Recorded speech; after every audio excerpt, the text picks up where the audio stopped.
tell about a heaven in Alberta where they've got all hell for basements. Yeah, I lost my way, but I hear tell about a heaven in Alberta where they've got all hell for basements.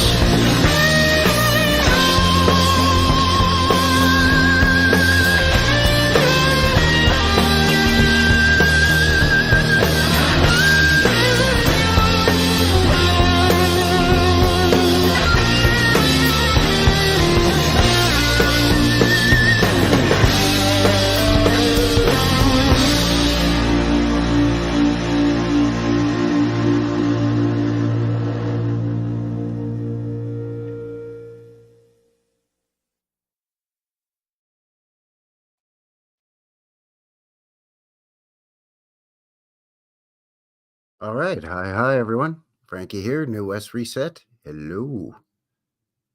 Welcome back. Thank you very much for shooting in, joining me here for another live, episode 48, actually. New West Reset Live, episode 48 here. Friday, January the 12th, 2024. How's it going, eh? Thanks a lot for joining. It's Friday. Thanks for kicking off your weekend here with yours truly. Say hello in the chat, in the box. If you're shooting in and you're watching live, we've got, is it Jupe or is it might be a soft J. It might be Joop. Joop Vanderbeege or Jupe Vanderbeege. Welcome. Howdy. Ancient One in the box. Turtle's here. Good to see you. Logan Rothrods in the box as well. Howdy. Good to see you. Yeah, good balmy day. Yeah.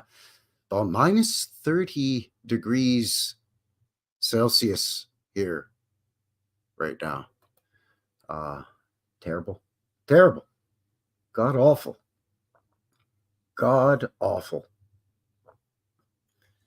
It was actually at one point minus 35, minus 40 with the wind chill.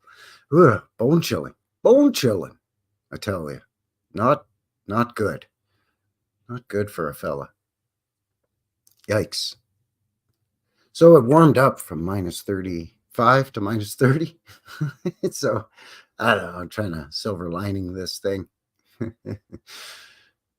Jabru Joe in the box. Howdy. Yes.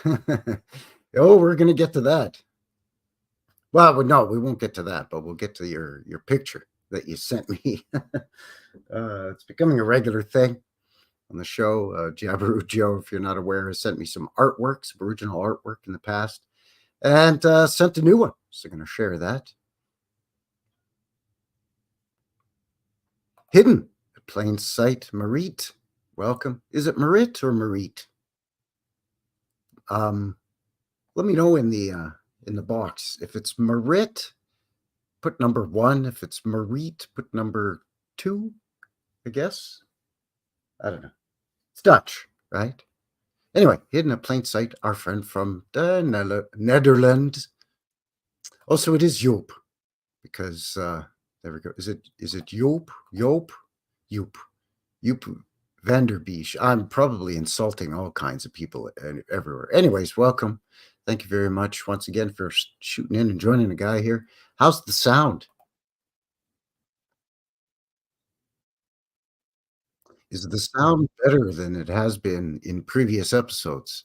Because you know what? I had my mic, my preset here for my good mic, but for whatever reason, it was defaulting to the built-in mic that's in the camera, which is not a good mic at all compared to my good mic. So it should be better. I don't know. Anyway, let me know. Oh yeah, yes, Dutch. So it's Joop Vanderbeesh, not Jupe. Right. Headleyman, BC. Welcome, welcome. Sounds very good here. Okay, good. Excellent. Thank you. Thank you. Thank you. Thank you. Oh, but you live in BC. Well, howdy, neighbor. Howdy. Welcome. Nice, nice, nice.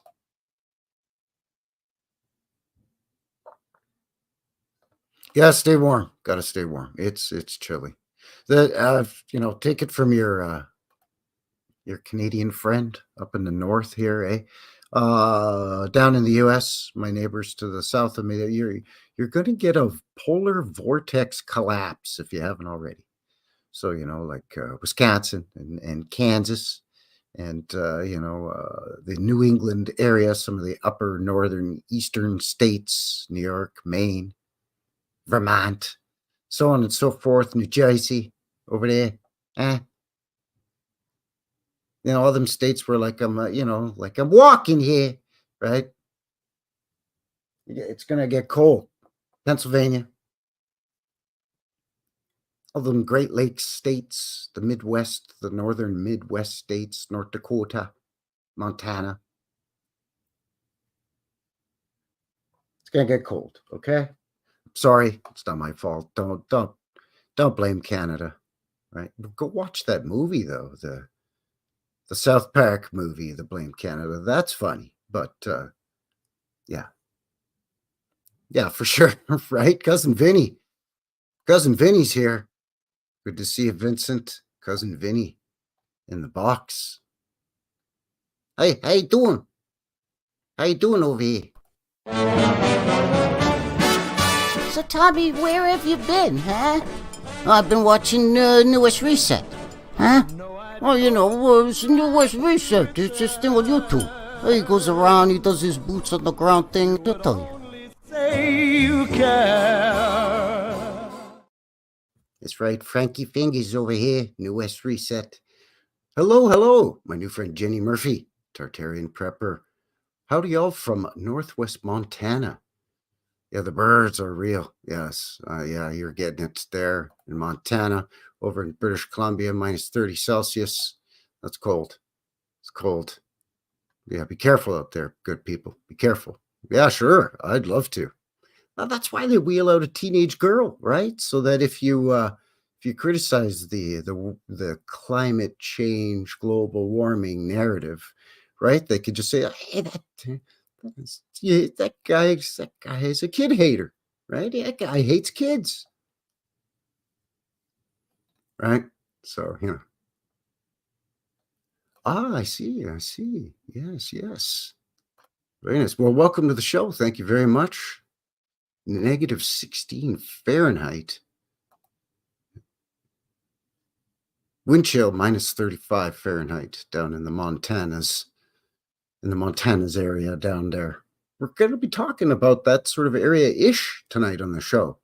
Topic of discussion tonight, when the Saints come marching in to Alberta by way of Utah up through like Montana and Idaho, up in southwestern Alberta, kind of in and around where I am-ish. And I had no idea. I actually found out about these early Mormon settlers when I was researching another topic for this here very live show, you see. I thought to myself, because between the early French fur trader settler pioneers out here and the Scottish and the Irish and the German and the Prussian and the Ukrainian settlers and pioneers that came out here. Of course, and then the indigenous First Nations peoples, our Canadian Native Indigenous Indians that were already here. And you'd think that there wasn't much to go around. We had Hutterites and Mennonites already. But no, the Mormons came up here back in the day from Utah. And I was like, I had no idea. No idea whatsoever. So yeah, we're going to be looking at that whole sort of area here tonight. Before a guy gets ahead of himself, do one of these for me if you haven't already. Subscribe if you're new. Make sure you're still subscribed if you're not new. That's you know what I mean. There's shenanigans going on, isn't there? Isn't there, Hippie? Hippie Shake in the box. Howdy, howdy. Good to see you. Yeah, that's a nickname I got a couple years ago from some of my viewers. Because, when I'm doing the boots on the ground, right? I'm pointing stuff out, but I like to be animated, and figured I would do it on the live streams too, instead of just having, this to look at, or just the background. But, guy who likes to do stuff. Now, I'm part French Canadian, so we talk with our hands a lot, So,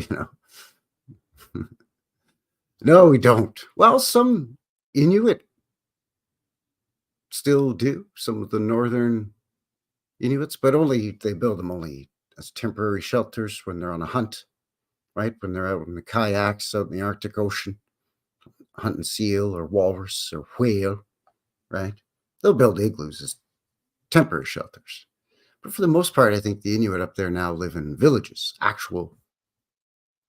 actual structures, homes, Still pretty rough and pretty cold up there. But I myself, no, I do not live in an igloo. Is that still a thing? Excuse me. Sorry, I dropped an ash from my smoke. The guy doesn't want to start a fire as cold as it is. Is that still a thing, by the way? People still think Canadians live in igloos? That's hilarious.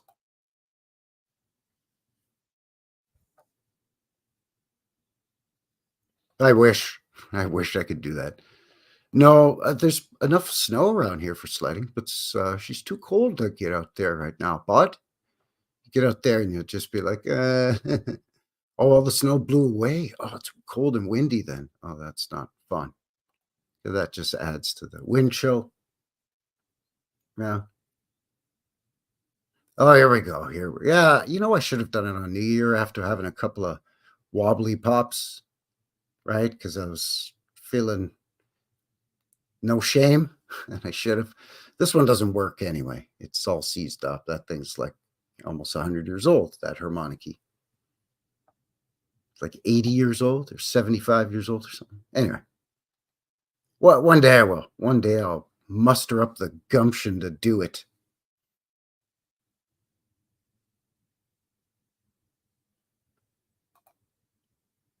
Hello, Bill, my pal Bill Pals, William Pals in the box. Howdy, howdy. Welcome. Good to see you. So if you're just joining, welcome to the show, episode 48. When the Saints come marching into Alberta. So in 1887, the Latter-day Saints, the Church of Latter-day Saints, the Mormons, you see, back in 1887, they sent some settlers up here to southern Alberta, to Purdy, Alberta. And within 26 years of them settling up here, they started building a temple. And supposedly it's the oldest temple outside of the United States. It's the second oldest Mormon temple in North America. I was like, what? Wait, what? Only the one in Utah, the big one, down where John Levi is down there. Only that one's older than this one here in Alberta. In Cardston, Alberta. Population of a handful of a couple thousand people. What the huh? Okay.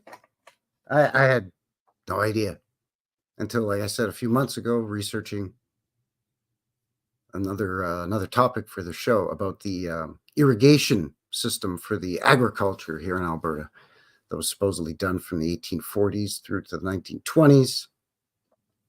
And then I stumbled upon these Mormons that were involved in a lot of this big works project. And I thought, And I remember, speaking of John Levi, I remember him touching on it a little bit when he was guffawing at the official story of the Mormon pioneers settling out west, making their way out west, right?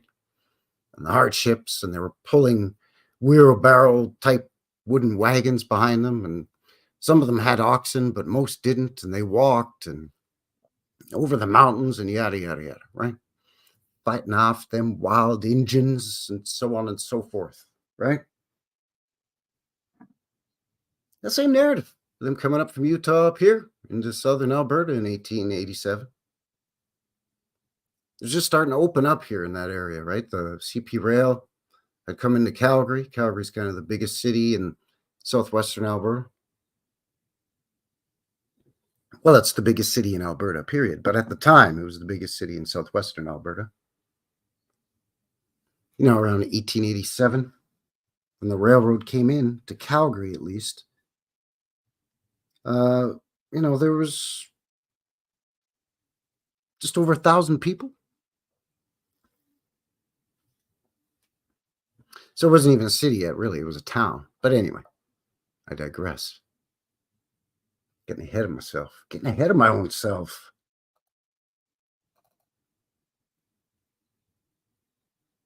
So once again, welcome to the show. Thanks for shooting in.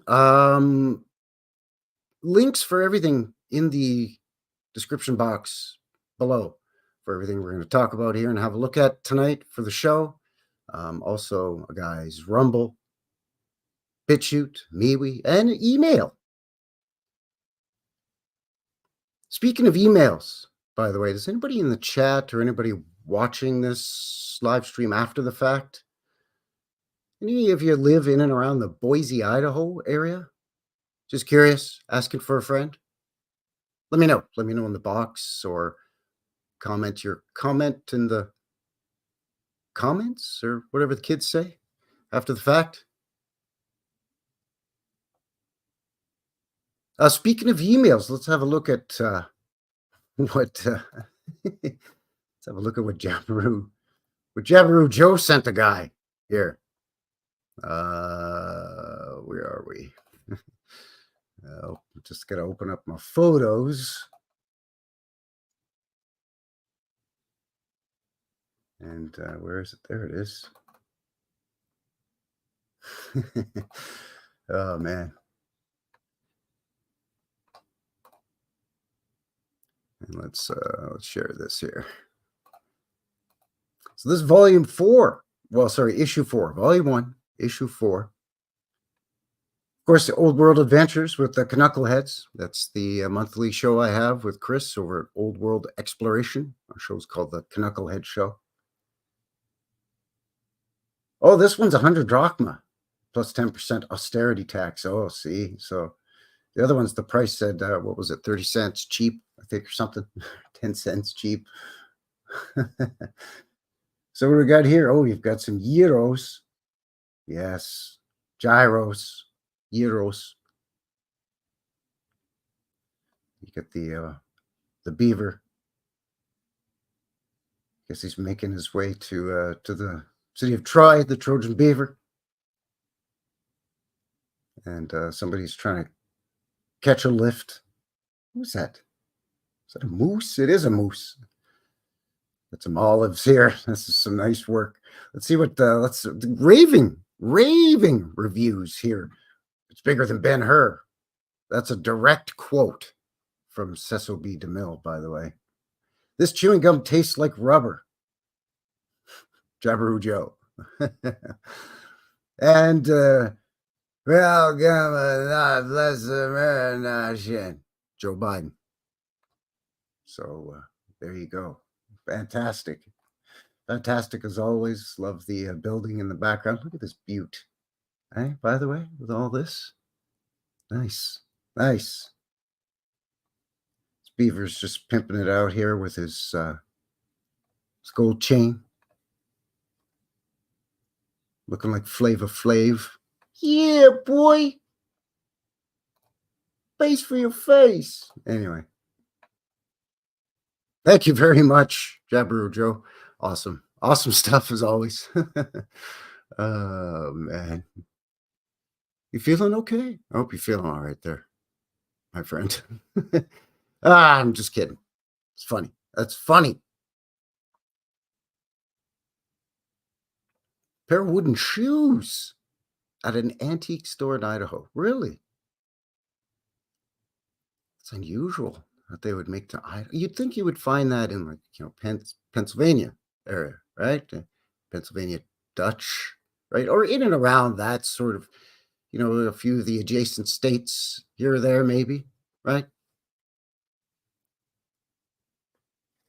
But way out in Idaho, I mean, that's way out here.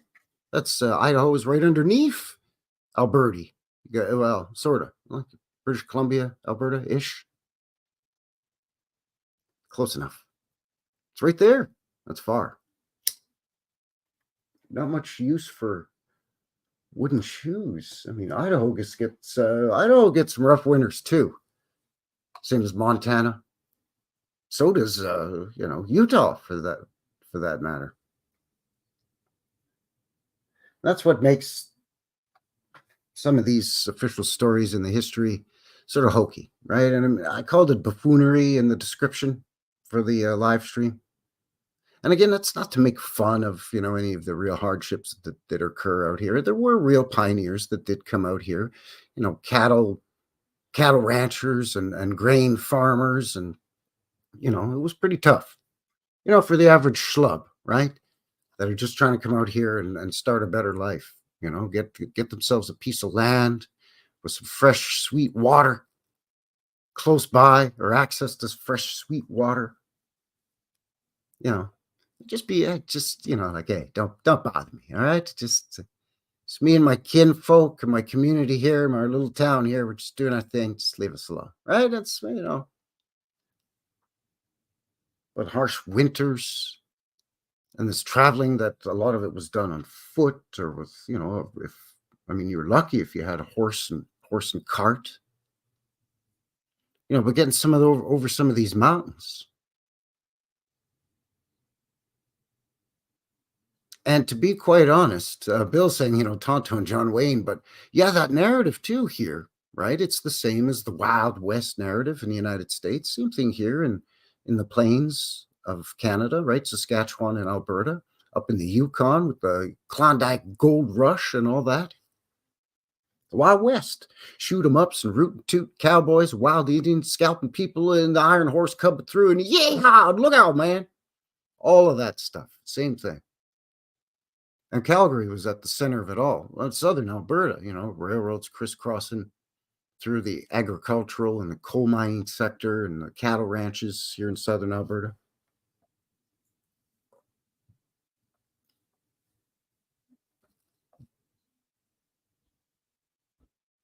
But at the time when this pioneer group from the LDS Church came into southern Alberta in and around 1887, the railroad had just come into Calgary, as mentioned. Fledgling stages. It was still the Wild West out here.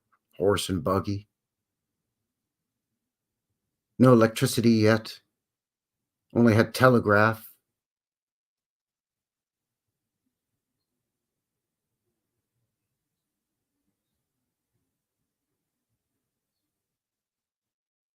And along with the cattle ranches and the chuck wagon trails moving westward, there were indigenous First Nation settlements that had been here in terms of the plains settlements, the nations in the prairies here in Canada, the Canadian Indians, if you will, for lack of a better term, who had been there for thousands of years. I mean, some of them were still free in terms of being nomadic, following the bison and hunting and fishing. Some had already been pushed into reserves, unfortunately. So again, it's not like the land was abundant per se. So of course, just like moving out west in the United States, the LDS ended up in Utah because there was nobody out there because the land wasn't the best. Let's face it, right? No offense to any Utonians, Utahans, Utaherners. Sorry, Utah Knights, Utahians. I'm sorry, I don't know how you refer to it. No offense. I've been to Utah. It's nice, but if you're going to be, it's desert. Let's face it. If you're going to be a successful farmer out there, it's pretty rough. And southern Alberta is no different. the Badlands is the area, and what it's known as and called is the area where the early Mormon settlers came into southern Alberta.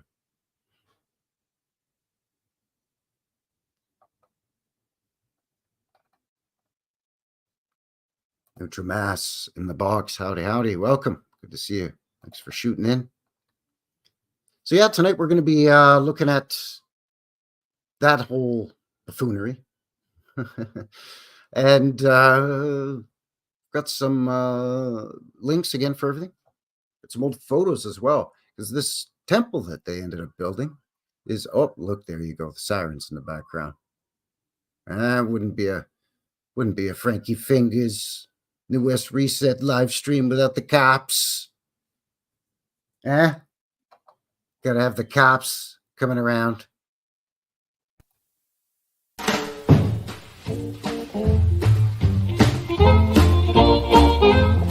So now you know what I'm talking about with the whole New West Reset thing. No. What? No. What I said about Frankie Fingers. That Frankie Fingers and New West Reset are the same. Wait, what? Oh yeah, she don't stand no cheating. She don't stand none of that.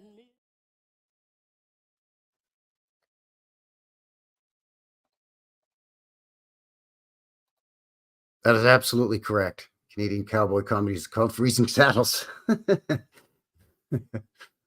Don't get me wrong now. July, August, September, it gets hotter than Satan's taint around here. Okay? It gets hot.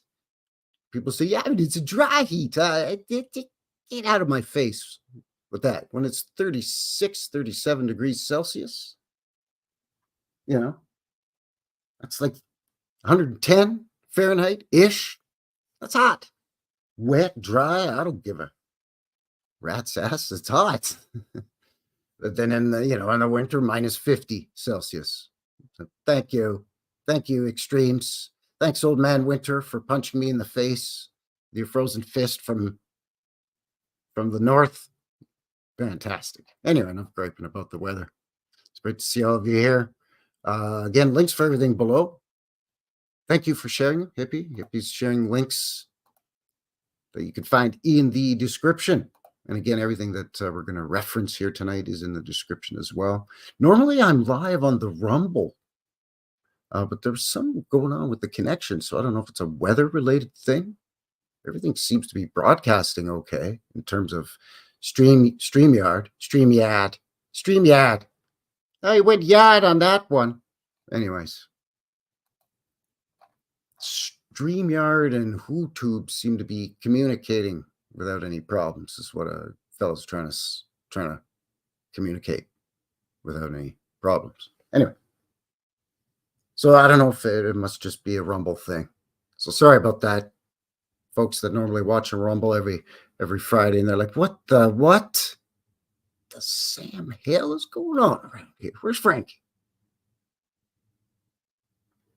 Because I have a few watching over there.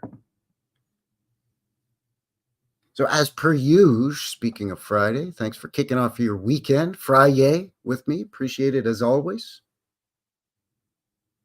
Of course, don't forget Sunday, every Sunday, boots on the ground video. The next few you're going to see, there's going to be snow on the ground because, Canada, winter. But, guys still going to get out there. Even if it is minus 25 or minus 30. Well, maybe not minus 30. That's dangerous. I'm not going to go traipsing around there, hoofing it, heel-toeing it out there when it's minus 30. But minus 20? Sure. No problem there, eh, bud? I'll give her. I'll just give her. I'll give her a go. I'll give her a rip there, bud. No problem, eh? Yeah, it's extremes. It's extremes over here, hippie. It's crazy. You know what it is? It's Calgary, right? It's quite specifically the Calgary area. We're quite high up in elevation, above sea level. We're kind of like Denver, right? The mile-high city, Denver, Colorado. Kind of like Denver, But, and we're close to the Rocky Mountains, right? So we get the weird weather patterns that get pushed in. They hit the Rockies, and then they get skirted along the Rockies, and they come and bam, they hit us, right? So that's why when it gets cold, it's like really cold. Apparently, because you know how high up we are, close to the mountains we are. But right where Calgary is kind of where the flat golden wheat fields meet the rolling foothills that lead up to the Rockies, right? So it's pretty much the prairies, the Great Plains. It's rolling, very, very smooth rolling hills and flatlands and not a lot of trees until you get into the foothills and the mountains. So you're just exposed, right? You're out there. If you're a farmer and you're out there in the field, especially back in the day before tractors with air conditioning or something, right? You get your hand to your scythe and you're like swathing and harvesting wheat or barley back in the 1880s. Sun's beating down on you, right? It's rough. It's not fun. You herd some cattle. You got some cattle that get away from you and you got to herd them back in and they've buggered off miles away and you're damn it. Or go out in the hot sun. It's rough. So let's have a little peekaboo here at what we're talking about with these wacky Mormons coming all the way up here. First, let's kind of take a look at sort of the history of the LDS. Now, this is from a website. I'll share it here in a second. The history of Mormon settlement in Canada. It's mormonsettlement.com. Okay, it's oddly a specific name for a website, but there you go. Let's share what we got here. Boy, there we go. So yeah, here we go. History of Mormon settlement in Canada. History. Settlements. So yeah, I was fairly unaware. I mean, obviously today, you know, you see Mormons walking around, right? Their little short sleeve shirts, their little tie on, their little name tag, and their little backpacks, right? The little guys. They come and they say hi, and they're all friendly. They want to talk to you about, you know, the Lord and stuff, right? But I mean, in terms of early pioneer history in southern Alberta, I was like, what? Wait, what? I thought they were all down in Utah, right? I mean, you know, I thought all those polygamous buggers were down there. Anyways, so whoever wrote the article says I grew up in Sterling, Alberta. See, already I'm like, never heard of it. But anyways, it's one of many communities in a region known as Canada's Mormon Trail. So again, my ears perked. Wait, what? I've lived here 43 years in southern Alberta. I'd never heard of the Mormon Trail. Anyways, moving on. The area was settled in the late 19th and early 20th century by Mormon immigrants coming from the western United States. It wasn't until I lived outside the trail that I started to recognize its uniqueness. Distance opened my eyes to the rare pattern of settlements in these Mormon communities. Their origins are reflected with wide streets, irrigation ditches, unpainted outbuildings, large lots, Mormon fences, whatever that means, a handful of other traits. Yada, yada, yada. So you got, you know, your city of Zion, started by Mormon leaders in Ohio and Missouri, and then they were chased out of there and they ended up coming to Utah, and then they ended up 130 years ago, Charles Ora Card.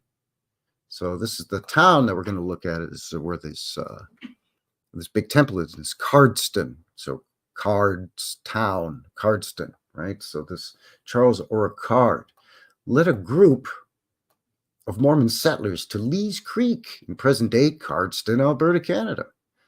So yeah, I know where Lees Creek is. I know where Cardston is too, actually. But only by looking at it on a road map, not, you know, actually from being there. Anyway, Mormon settlement in southern Alberta marks one of the last colonization efforts, led by the Church of Jesus Christ of Latter-day Saints. As many as 19 communities were started by LDS between 1880s and 1910s. They blended urban and rural. Each town lot had enough land for gardens and livestock, but was situated within a community environment. Yada, yada, so on and so forth. So I thought to myself, well, I'll be a monkey's uncle. again, aside from what I thought was just a few farms or maybe one or two little towns or settlements or communities, because of them being part of the whole narrative of the irrigation and having to dig all of the canals coming through southern Alberta. I thought, well, okay, sure. But like purposely migrating up from another country into here with the express and sole purpose of founding a town and just starting up a town, supposedly.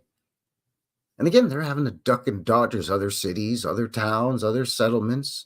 There's other colonies, right? Like the Hutterites and the Mennonites, they live in large colonies.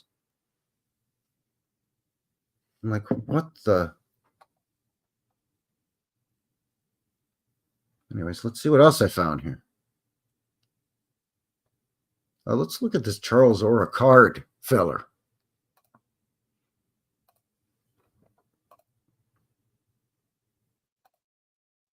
Look at the Wikipedia, of course. See what they have to say about this Charles Oricard. Look at this guy. He's got a glorious beard. Why do they always have glorious beards? Is it because they're a church elder, so they have to appear wise? I don't know. Anyways, this photo was taken somewhere around 1901. So after he's already a Canadian, eh? He's a Canadian Mormon, eh? He's Alberta, eh? So Charles Oricard was the American founder of Cardston, Alberta, the first Mormon settlement in Canada. Really? Out of all the places in the east and central area, up at the Pacific coast where the climate is more temperate, of all the places, the Badlands of southern Alberta, eh? Okay. Anyway, he's been referred to as Canada's Brigham Young. Card was a Mormon pioneer as a teenager, traveling from eastern United States to the Utah Territory in 1850s. So there he's part of that initial push westward, right? After arriving in Utah, he supervised the construction of the Logan, Utah Temple, served as a city councilman, and was appointed to the first board of trustees of Brigham Young College. He was a busy fellow, this guy. Card was then later tasked by leaders in the LDS Church to travel north to Canada-land, up in Canadanedia, eh, where I am, and establish a Latter-day Saint colony there. He worked to make the community self-sufficient, participating in irrigation projects. There it is. Card was a practitioner of plural marriage, marrying a total of 4 wives and having 16 children. Where did he find the time?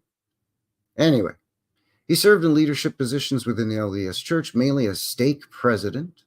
He was the spiritual and economic leader of Cardston. Well, yeah, because he found that their whole town and brought in a whole bunch of people. So he was born in New York. Then they moved to Michigan, then to Utah. Then for some reason, southwestern Alberta in the Badlands, in the desert, the arid desert, where even a cactus is like, damn, this sucks out here, man. Sidewinder snake goes by and goes, tell me about it, bro. Scorpion walks by and goes, she's brutal, eh? Like, it's hot down here and dry, eh? Then in the winter, it's colder than a witch's elbow there, bud.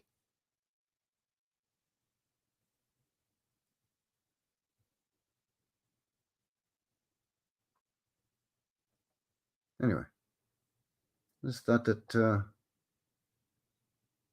this was very interesting. I had no idea. Settlers created a town with a grid system, began irrigation projects. Mormon immigrants were praised by Canadian government inspector for their irrigation efforts, but polygamy was outlawed in Canada soon after the settlement was created. There you go. You're going to come here and screw around like that, eh? No, don't think so.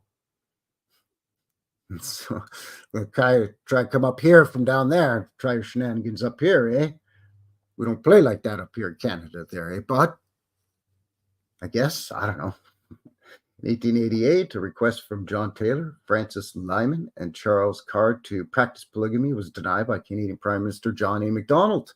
Sir John A., thank you very much. I say, no. No, he was Scottish, and I can't do a Scottish accent.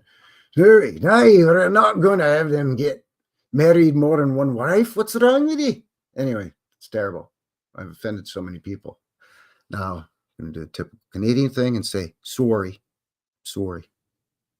Regardless, the population of Mormon immigrants in Cardston and surrounding areas continue to flourish. They probably just said, okay, well, we just won't register our marriages with the government. Just get our own preacher man to just marry us and whatevs.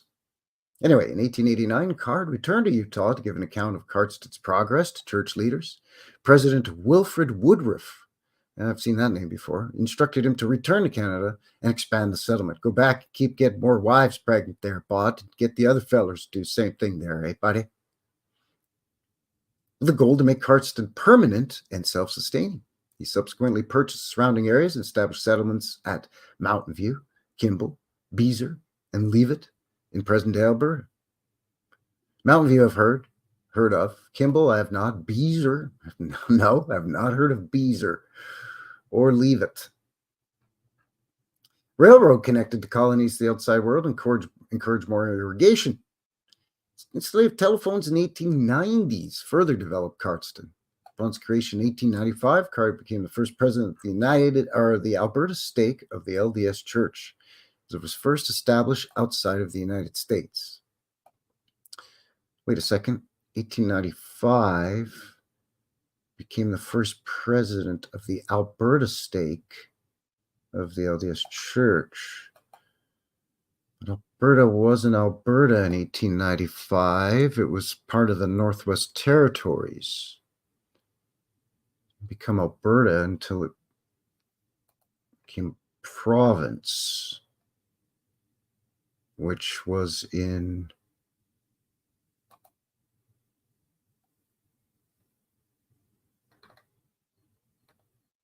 I'm ashamed. I don't even remember. 1905.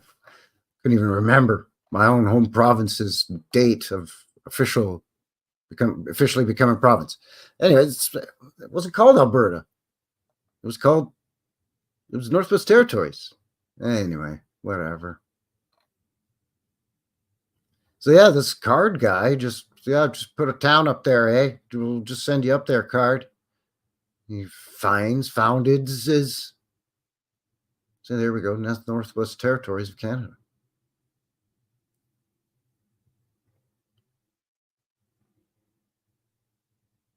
So they called it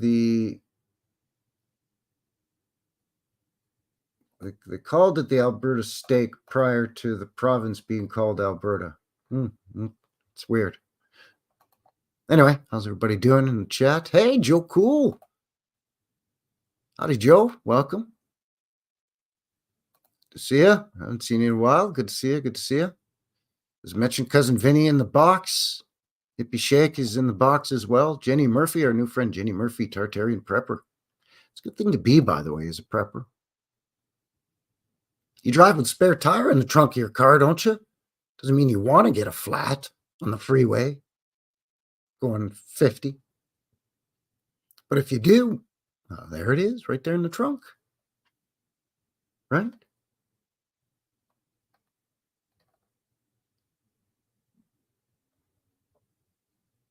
So let's see what else we got here. I was just flabbergasted by this stuff. This was all new to me. Because again, I just thought, really? Like, Alberta's big.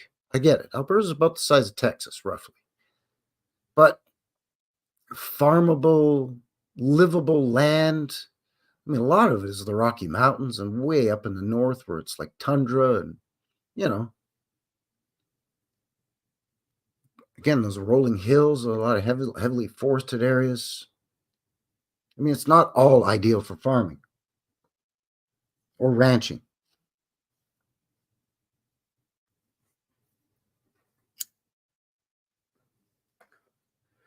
And between all the First Nations confederations up here, you have the Blackfoot Confederation, you have the Cree, you have the Stoney, you have the Blood, you have the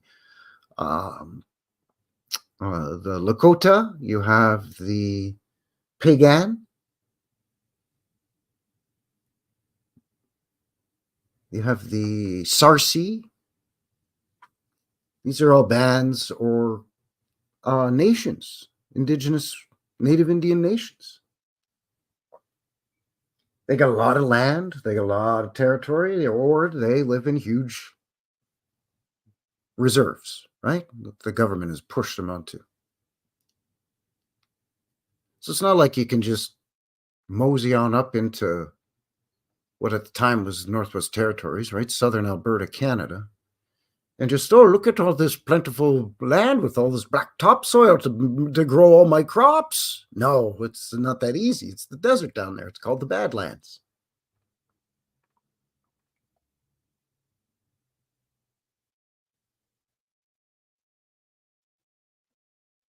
So let's look at this Cardston here real quick. Because again, I wanted to share it with you because this was something, again, I've lived in Alberta for 43 years. First 10 years of my life in Montreal, Quebec. Moved out here when I was 10 years old. And, I know my city, Calgary, quite well. I know my province of Alberta fairly well, especially southern Alberta. In my teens and 20s, did a lot of road trips, a lot of camping. Just look on the map. Oh, where's that go? I don't know. All right, hop in the car, throw the tent in there and the cooler with some food and throw gas up the tank and go, right? Might take you 8 hours to get there. Get there, you make camp, start a fire, have something to eat, crack open a few wobbly pops.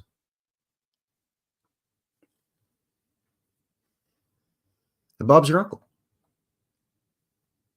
But this was all new to me. I was so surprised. Again, aside from a quick mention by John Levi and a little bit of what I saw for the whole irrigation research I was doing, but to have all of these settlements. But Cardston's the big one because of this crazy temple. Anyway, this is from the Wikipedia, Cardston, Alberta. Cardston's a town in Alberta, Canada, first settled in 1887 by the members of the Yada Yadas, right? The Latter-day Saints, the Mormons, who traveled from Utah via the McLeod-Benton Trail to present-day Alberta.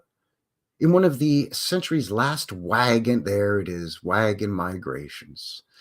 The founder of the town was Charles Oricard. Whoops. Who we looked at. Again, glorious beard on the guy. I'll give him that. The combined church and school was completed January 29th, the year following their arrival. So they get there, and within a year, they build a church and a school.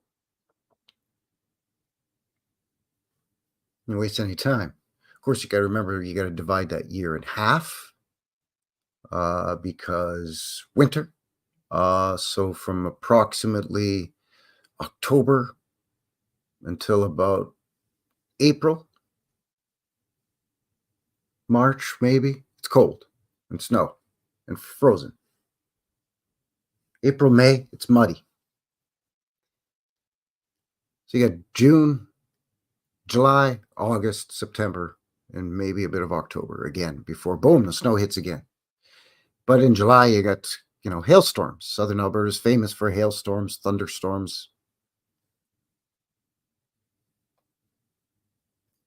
Old World Mi'kmaq in the box. Howdy, howdy. Good to see you. Welcome, welcome, brother.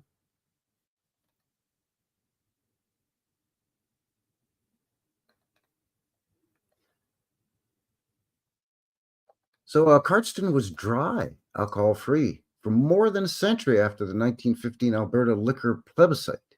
In 2023, following a municipal plebiscite in which residents voted narrowly in favor of the measure, the town council voted 5-2 to allow alcohol to be served in restaurants and recreation facilities, such as a local golf course.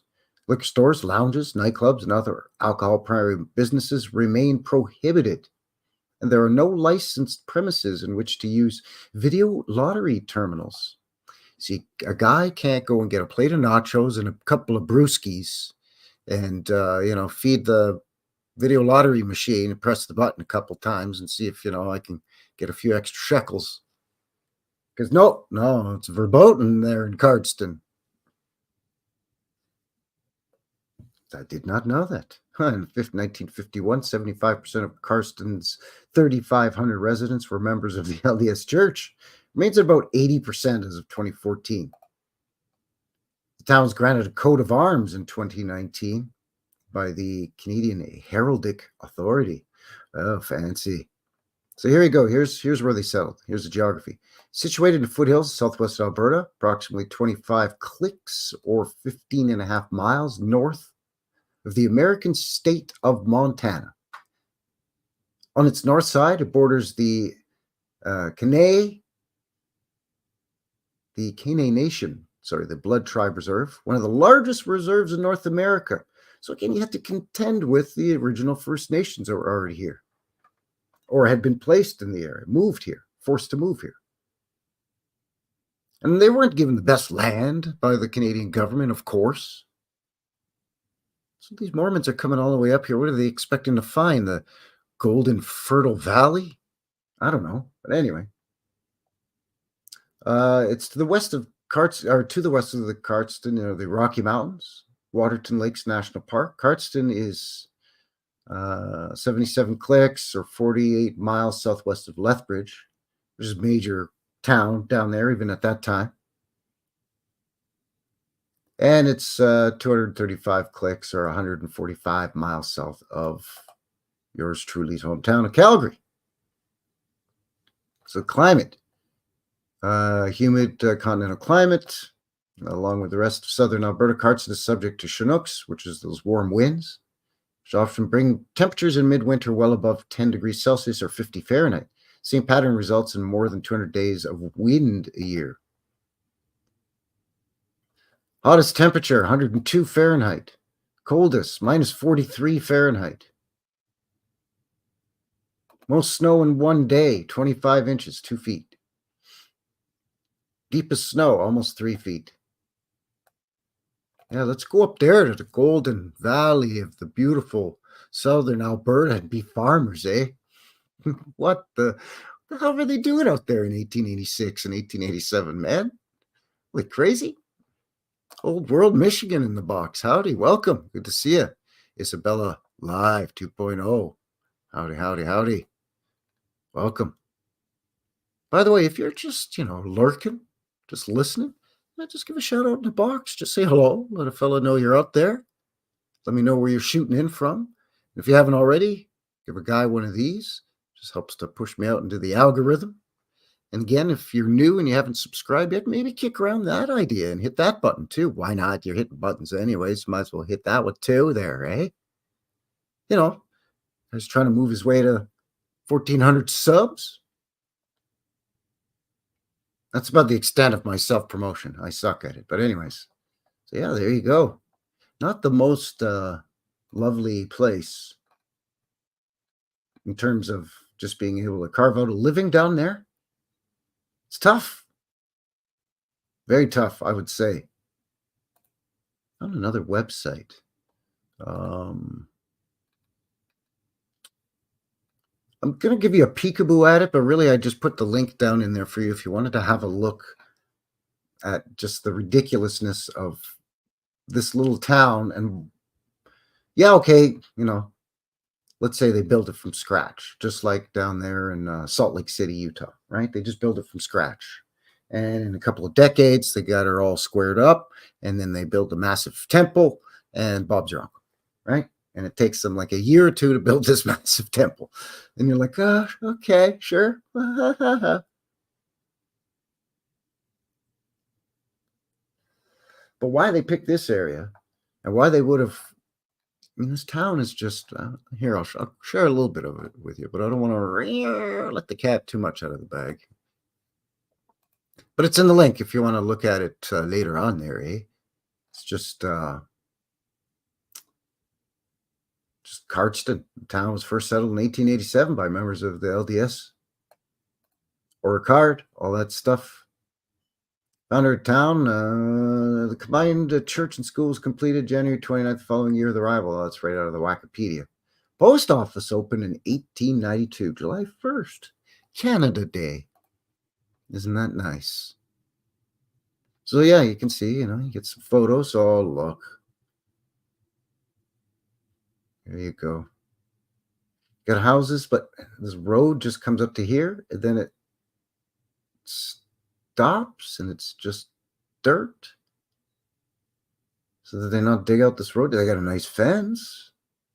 They got a nice white picket fence. And even a nice little fence going up to the house. Nice, big, beautiful house. That's some damn guy with a mule. But what's going on? Just they ran out of money to finish the, I don't know. Where do you live, Bill? I live in the last house 300 yards past where the road ends. Why'd you build out there, Bill? Because I'm dumb.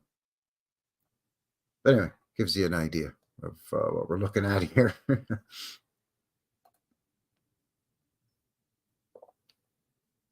Yeah, basically, not quite, but within like 20, 25 years, they go from pitching tents, literally pitching tents. And then a couple of them start building some log cabins. And once they got a few log cabins up, then they build their school. And then they build a church, right? Not their big temple, but their church, like a little wooden church. And then they get going on building their houses and their farms and, you know, gridding out the town. Apparently, same freaking narrative, same rubber stamp narrative that I talk about all the time here on the channel. Same rubber stamp narrative as Salt Lake City, Utah, or any other one of them little Mormon communities down there in Utah. And I'm willing to bet same narrative as any of the other Mormon communities up here in southern Alberta, where they say, we'll just lay it out in a grid pattern and we'll just build some houses and there you go. 20 years, we got like 3,000 people here. Yeah, no problem. Out in BF, southern Alberta, scrub brush, high desert, badlands, where they find dead dinosaurs in the ground and where they push off all the indigenous First Nations people out into the crappy part of the province where you can't grow nothing and there's hardly any water. That's where you're going to build your massive temple, the second oldest in all of North America after the one in Salt Lake City. What? So weird. Blows my mind. Hey, welcome, welcome. Internet person. Internet person.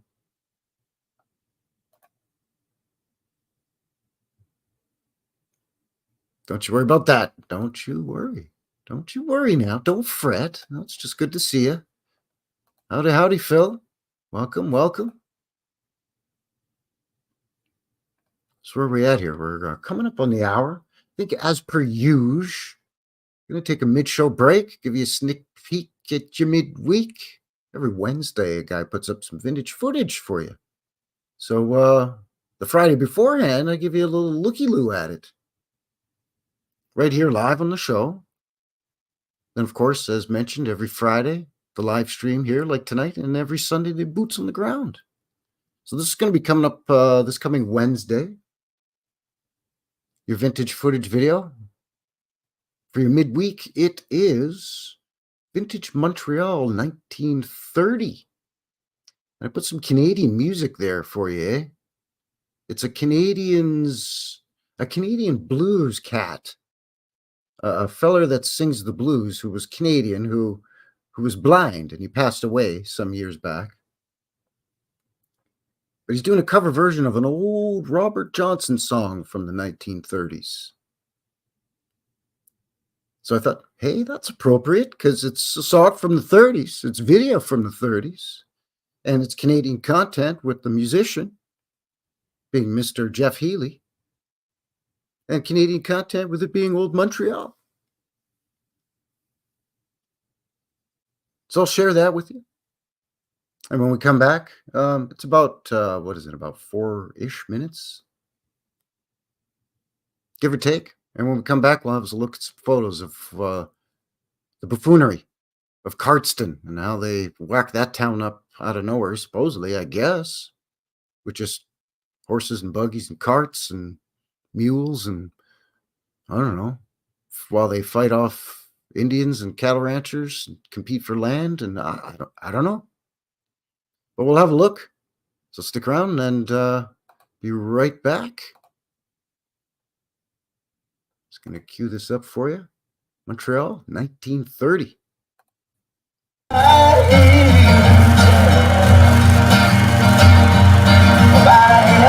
Alberta.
Saturday night women, not to even clown.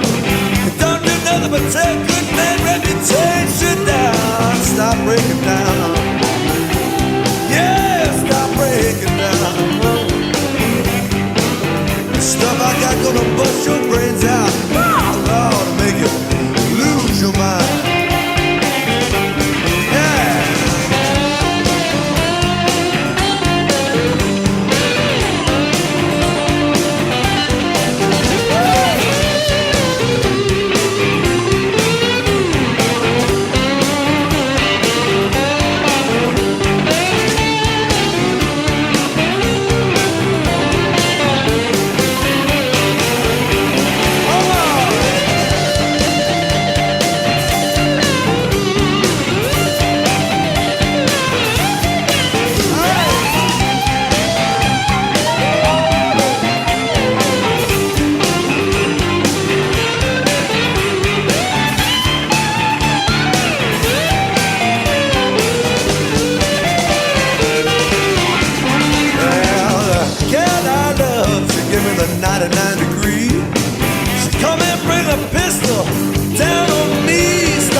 All right, we are back.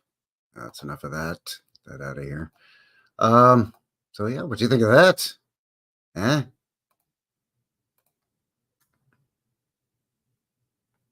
Yeah, that's right. Yeah, Jeff Healey, blind guitar player, played on his lap. He also played jazz trumpet, mostly blues rock guitar, bluesy rock, rock and roll, bluesy rock and roll. But quite a great jazz trumpet player as well. Yeah, for sure. Come on, you know. So yeah, old Montreal, 1930. Yeah, where I was born as well. That's right, 1930. 96 years. Yeah, basically 100 years ago, right? Hochelaga. That's right, Hochelaga. You have Chelaga and Hochelaga. Montreal.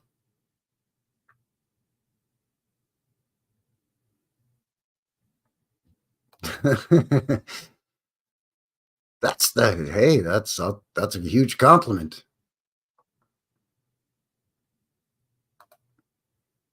I know he wouldn't get the full Frankie Fingers effect, though, unfortunately.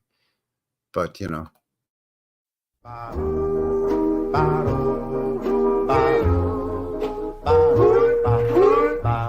what you're saying is Frankie Fingers is New West Reset? Frankie Fingers is New West Reset. I don't understand, okay? I've been trying to tell you.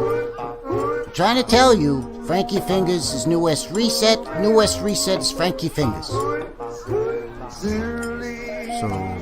it's the same guy. Yes, it's the same guy, Mutt. What do you think? I've been trying to tell you. Frankie Fingers, New West Reset. Frankie Fingers, New West Reset. Okay?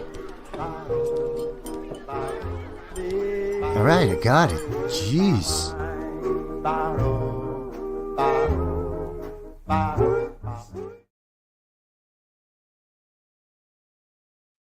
So once again, welcome. Thank you very much. Welcome to the show. Thanks for shooting in. Joining a fella here, New West Reset live, as a matter of fact. Episode 48 on this Friday, January the 12th, 2024, just after 6 p.m. local time. That's mountain time here in Purdy, Alberta, here in Calgary, Alberta, Canada, up in Canada land there, eh, bud? We're just giving her up here in the minus 33 degrees Celsius, minus 40 with the wind chill, eh? Modoc Roughstock, welcome, says new sub. Thank you for shooting in. Appreciate that. Thanks a lot there, bud. Hold on to your hat. We do things different around here, eh? On the show. It's odd. We're a strange bunch over here, to say the least. I got to try to keep it down, eh? Even though it's only 6 p.m., it's getting close to wind down time for my brother, eh? If you're new here, by the way, me and my brother are roommates, eh? So I gotta keep it down to a dull roar, right? And the guy is getting ready to wind down. He's got to get up early in the morning, that guy. He works early, you see, my brother. Gets up at like 4 o'clock in the morning or something like that. So I can't be all hollering, you know. I'm like, what's he hollering about in there? Right? But like, would you want to get up at 4 in the morning every day? I wouldn't. I wouldn't want to do that. You know what? We have a special guest in the studio here tonight, by the way. And just going to ask him what he thinks of getting up at 4 o'clock in the morning. We got Tracy Morgan in here tonight in the studio. Tracy. Yo, what's up? Just come in here. Come close to the mic here for a second. Now, what do you think about the fact that my poor brother, he and I are roommates, right? So he's got to get up at 4 o'clock in the morning to go to work. What do you think of that? Who gets up at 4 o'clock in the morning? That's crazy. Ask my cousin Rodrigo. When you get up that early, you have Fritos for breakfast? That's crazy. Yo, I'm from the Bronx, G, so I like strange food too. Soft pretzels with mustard, bodega gyros. Me and my baby brother Ray, we get some freaky deaky chicken from the place up on Laconia Avenue, you know? Anyway, enough of that nonsense. Get out of here.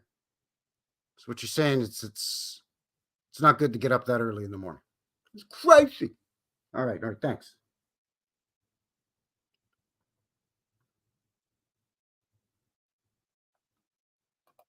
Earth Drilling from Alberta is our parent company. Really, eh?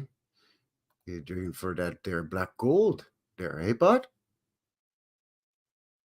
That Texas tea from Alberta? See, I told you Alberta's like Texas. It's Canada's Texas. We got the cattle and the oil and the cowboys. You know, all that there stuff. We just don't have the Gulf of Mexico and that goes into the ocean. We got the Rocky Mountains instead. We got to go over the mountains to get to the ocean.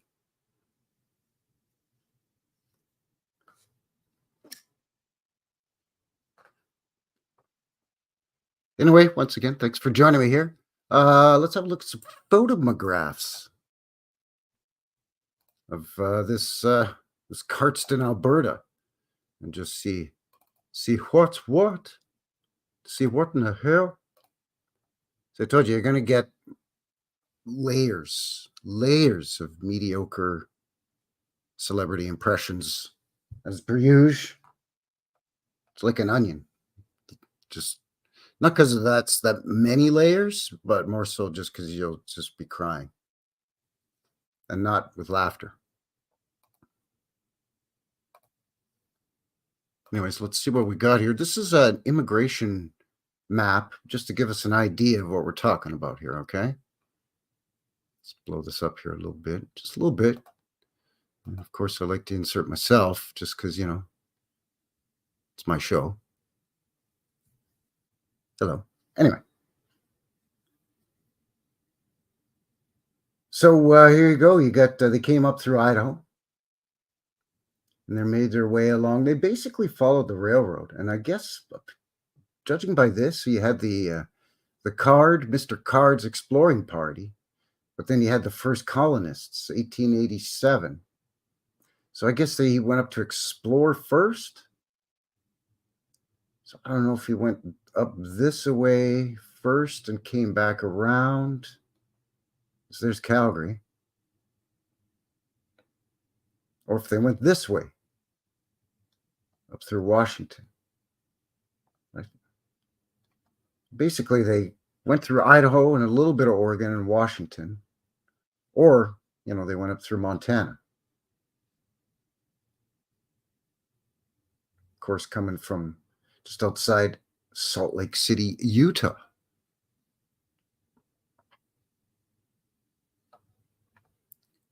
I see what you're saying. Core drilling for minerals, lithium in McDermott, Oregon. Be careful there, out there, fellow, with the core drilling now. It's dangerous. Dangerous. You got to keep your head on a swivel with a job like that. Careful now, eh? So, yeah, again, I'm sorry. I don't know which way they went. I'm assuming 1886 they went this way and explored. Then they got to Calgary, and then they came back down. Maybe they came this way. It seems like they followed some of the railroad line. So why didn't they just take the train up to, you know, Deer Lodge or Butte? Or even transfer the train here and go to Helena. And then, I don't know. But anyway, they're heel-toeing it and hoofing it along here, I guess. And this is where they settled. Because they couldn't settle over here. There's Lethbridge. Then, of course, you have your Blackfoot Confederacies here. And you have, you know, again, you have all these First Nations, Indian nations all over here. And in British Columbia, too. So, I mean, if they marched up in through here, again, it looks like they basically followed the Oregon line, or they took the train. I got confused here for a second. Get off the train. Oh, shit, a bear. And they got back on the train. I don't know. But anyway. But you can see, I mean, you know, from here up to Cardston. I mean, that is a trek. Through these mountains here. You know, they're basically skirting the Rocky Mountains here. These are some high-ass mountains, 10 to 14,000 feet.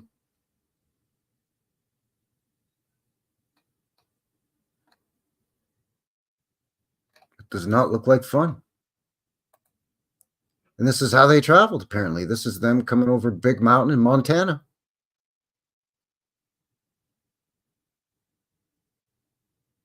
(1847).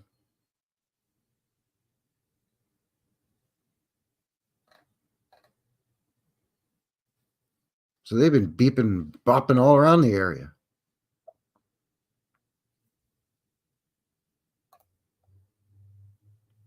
And then, you know, they get there and it's, like I said, tents and log cabins. Supposedly you get that whole narrative, right?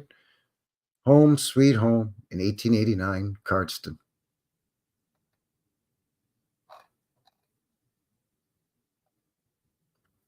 It's weird attire for a rough and tumble ranch or farm.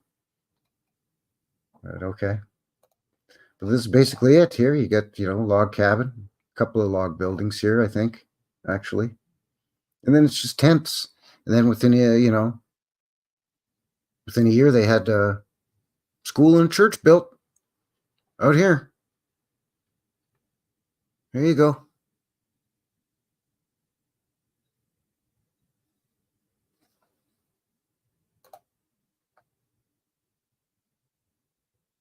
This is the first women in Cardston. So by first women, I don't know, are these pioneers? I'm sorry, I don't know when this photo was taken. I'm assuming 19-teens, 1920s. Could be a late 1890s. It's in a studio. It's a professionally posed photograph, obviously. But just labeled as first women in Cardston. So, I mean, some of these are more firster than others. You know what I'm saying? You got a couple of nanas and grandmas in here, and then you got a couple of slightly younger ladies. So, not sure if it's mothers and daughters or siblings, older and younger siblings, but, dressed awfully nice for, if these were the first women, these are the pioneer women. So they brought all this out to this, I guess. I mean, this photo could be taken 30 years afterwards, but, it's labeled as first women in Cardston, not first women of Cardston. So Jan tells these are the first women that were in Cardston. Mormon settlers of Cardston, Alberta, 1902. Beards, always with the beards.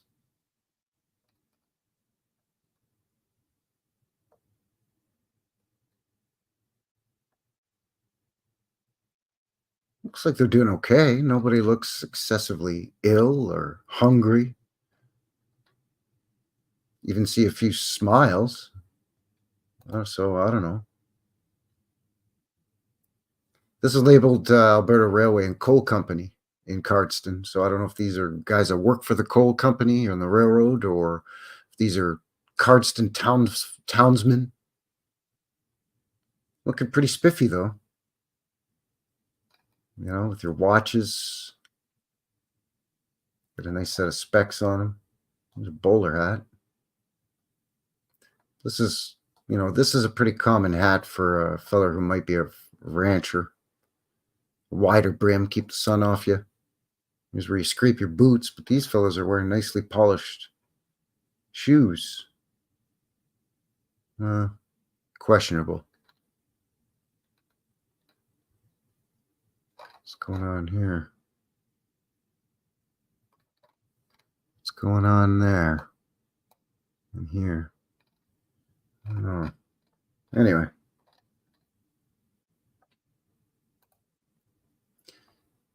So these are some photos that I had saved from the last time I looked at the Mormons' history in southern Alberta with the whole irrigation system. And apparently they were heavily involved. And there it is right there. There's proof. It's labeled Canal Men, Horses, and Slip Scraper. That's this thing here. That's basically dredging this out, digging this out.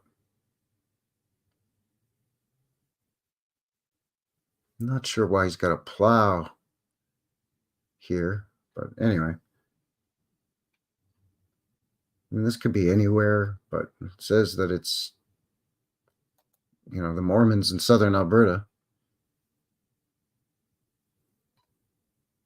This guy fancy dressed for, you're working out all this dirt and mud and horse manure, and it's hot and muggy, and it could be, windy. He's wearing a fancy hat. It looks like he's going to church.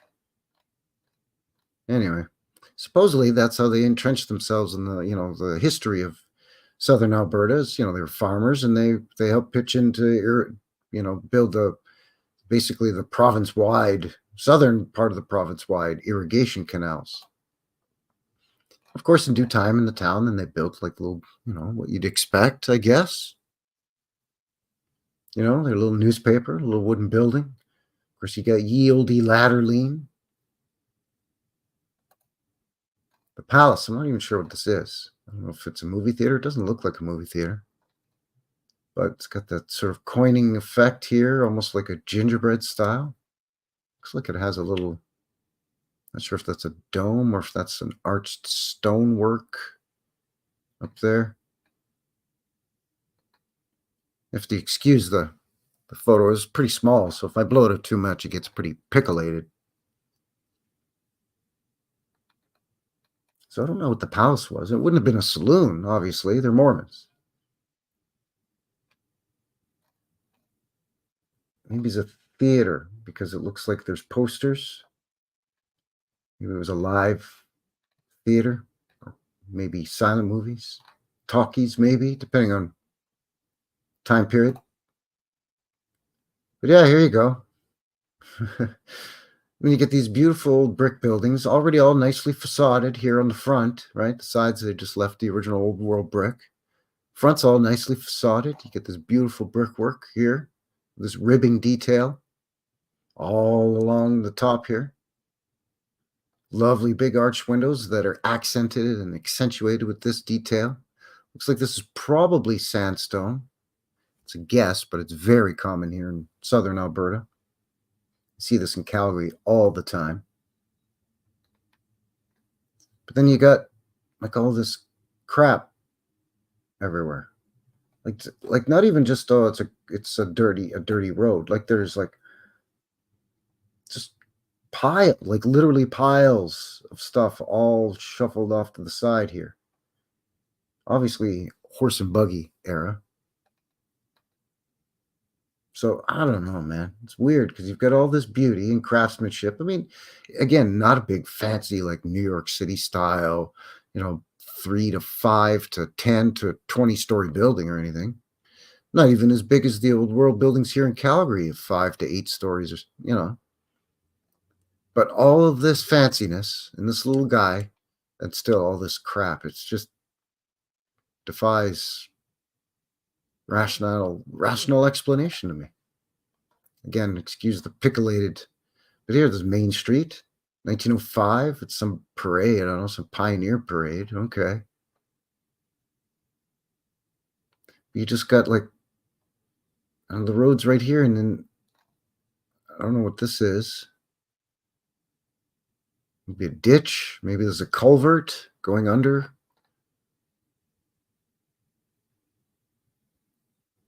Like they could do all of this brickwork and stuff, and they've got electric at this point. 1905, I think that's what they said. It was by 1897 they had electric, or phones then electric, or vice versa.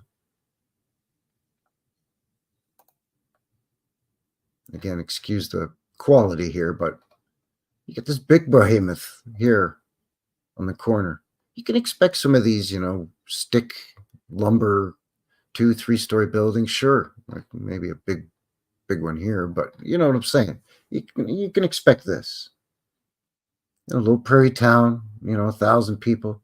They're all Mormons, basically. They came up here and supposedly built this from nothing.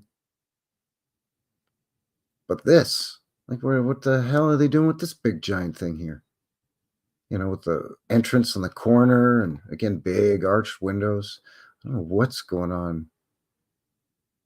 And the road obviously slopes down like crazy here till it joins to Main Street, and then it slopes down Main Street. We can see it. So the main entrance is way up here. This door's here. This door's here. So they've got a raised wooden sidewalk, I guess. I don't know what the hell's... I don't know. Again, the quality's not the best, so... I think I have another shot of this one, though, somewhere. Here we're getting into the right around, 1910-ish. So you can see, again, some of that fancy brickwork here. And this, again, most likely sandstone. This, for sure, sandstone. Again, I see this in Calgary all the time. But these are all beautifully facaded. But it's the old brick in behind it. So where did all these come from? Did all of these Mormons just come out here and build this up in 25 years?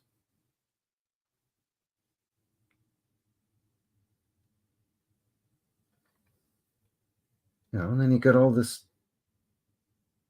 stuff up here, tech and bobules and doodads. And it's right in that funny time period where it's such a small town that a lot of people still can't even be bothered to get a car or some kind of jalopy or a truck. The hell with it. I'm just going to use Ted, Fred's Canadian cousin, eh? Just use Ted here in my trusty wagon that I've had for 48 years, and it's good enough for me to go into town and get me some meat. Give me some bacon or whatever. I don't know what the hell. Again, the roads is just crap. These buildings are beautiful. Again, not huge, but keep in mind, it's a little prairie town in the middle of nowhere, built by Mormons. And they're building stuff like this courthouse, supposedly 1907. If you can tell me what's going on here, I'll send you a box of donuts there, eh, bud? Because, I don't know. This looks like a door way up off the ground. There's nothing in front of it. And then this was a door way up off the ground, and they just piled some debris in front of it so you could get in without yieldy ladder lean, I guess. So they'll tell us that, they just built it and they haven't backfilled it in yet, and they're going to put a sidewalk and landscape it. But, I mean, it looks like they just found this thing. It already looks pretty old.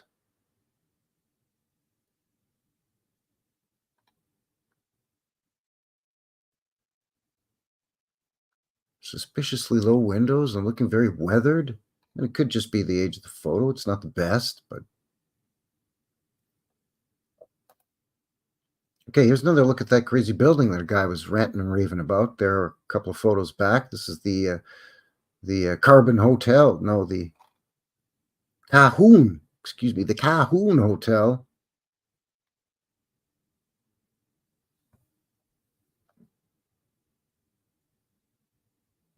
And then this is the what office?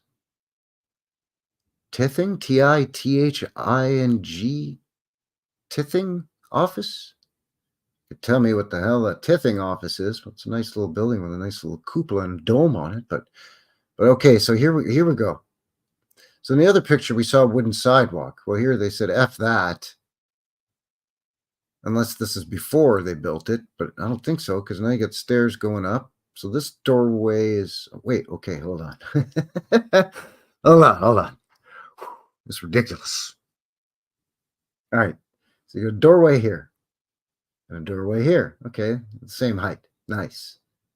Got some suspiciously low windows here, but whatevs. Okay, looks like it might be a different building built onto the side of this one. So sure, go along with that. So now you got this door up here. Now there's 3 levels here. So these doorways are kind of okay. Got a bit of a threshold, maybe a step up, sure. This door's way up here. So you got to go up 1, 2, 3, 4, 5 stairs. Okay. Further down. The street is lower, but you only got to go up 2 stairs because it's got a taller door. Wait, so where's the floor? Or do you go in and there's more stairs inside the doorway? I don't know. Moving on. Then you got little guys peeking out here, but they're getting bigger and getting bigger because that's how you build. What you want to do as a contractor is you want to make it really inconvenient for yourself. If you got to replace any of these broken windows in that almost 3 feet of snow in the winter that we talked about in this town, you get snow and ice building up against here. People are shoveling and moving the snow out of the way, out of the road, so they can get by with their horse and buggy or later on with their jalopies. Eventually, one of these windows is going to break. But you want to make each one a different size, so it's really inconvenient to replace those windows. You don't want to make these standard size like these up here. No. You want to make them different. Then you want to build some windows, but then you want to brick them up. And then you want to put a door to nowhere so a guy can break his neck. And then this door's up, whereas this one's down.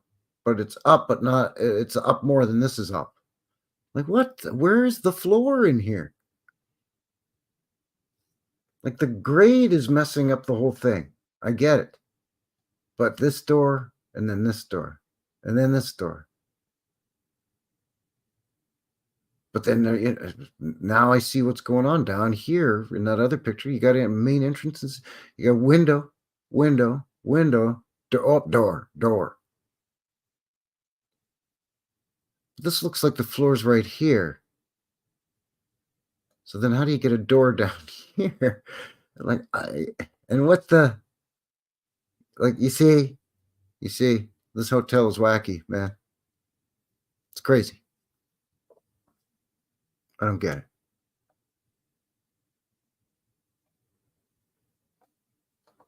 Oh, is that what it is? Thank you. Thank you, internet person. Thank you. Yeah, from the local glass shop via the local glass factory. Well, yeah, right. And I need 8 different sizes now. Why? Well, because she broke through the winter there, eh, bud? Because we can't be bothered to pave a sidewalk or street. We could build this. We can't be bothered to even pack this down. Never mind paver or put bricks or cobblestone. No. Even though supposedly they did it back in Montreal 350 years ago.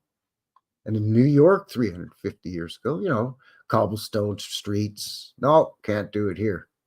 Could build this, but got to have this to break these that are all different. I don't know. Maybe they're in cahoots with the glass guy. You can also build this. Now, mind you, this is a residential school, and it's actually on the Blood Reserve, just outside of Cardston, but still. Hello, cool channel name. Welcome. Howdy, howdy. Good to see you. Thanks for shooting in. Yeah. Mudflood Supreme. I thought so. That last one, right? The hotel. Yeah. I mean, come on, man.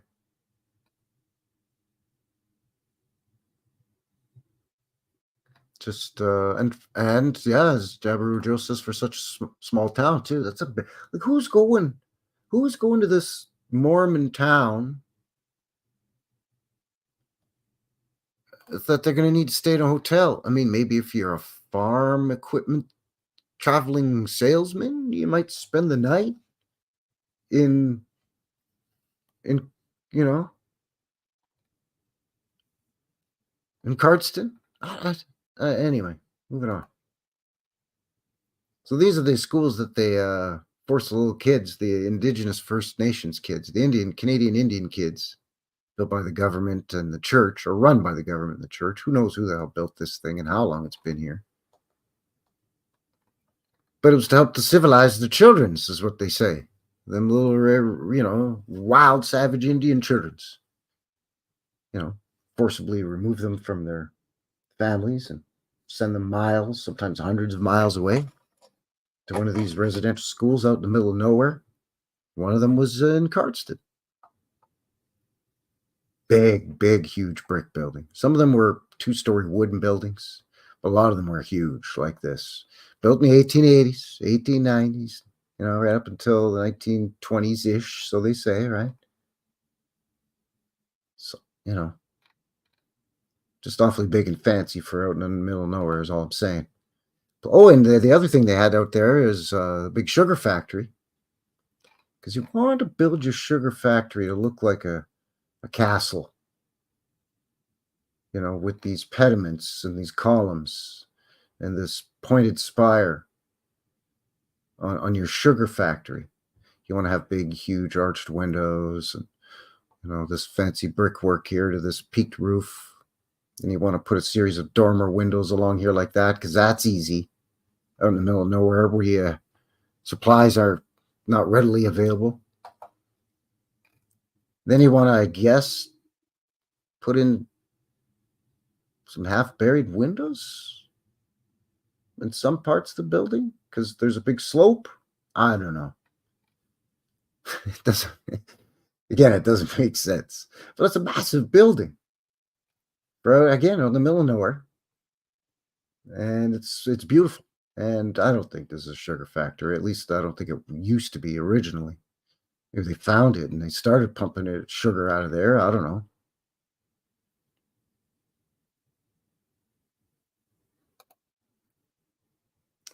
So this is their tabernacle that they built. Now, this isn't the big temple now. This is just, and it's not their first little church. First little church they built was a wooden structure. This is supposedly the opening of their tabernacle, 1912, May 16th, 1912. Again, my apologies, it's tiny. So a guy blows her up and she gets all pickleated there, eh? So you can see it says that it's May, but you can see it looks like icicles are hanging off of it. It's possible. Looks like we still have a hoist here. Still got a bunch of barrels and I don't know what, construction debris here. So is this a construction photo? Or is it an opening of? Looks like you got a lot of people lining up to get into her. So are they just finished working on it and all right, come on in? It's not very safe. I don't know. And they'll tell us, well, you know, job sites and work standards weren't the same as they are today with safety standards and so on and so forth. But I mean, you know, you only got a handful of settlers. This is an early part of the building up of this town from out of nothing, supposedly. You know everybody in town. You don't want some little kid to get hurt with this hoist or somebody to, yeah, you know what I mean? It just looks like a funny photo. But anyways, they got their tabernacle done.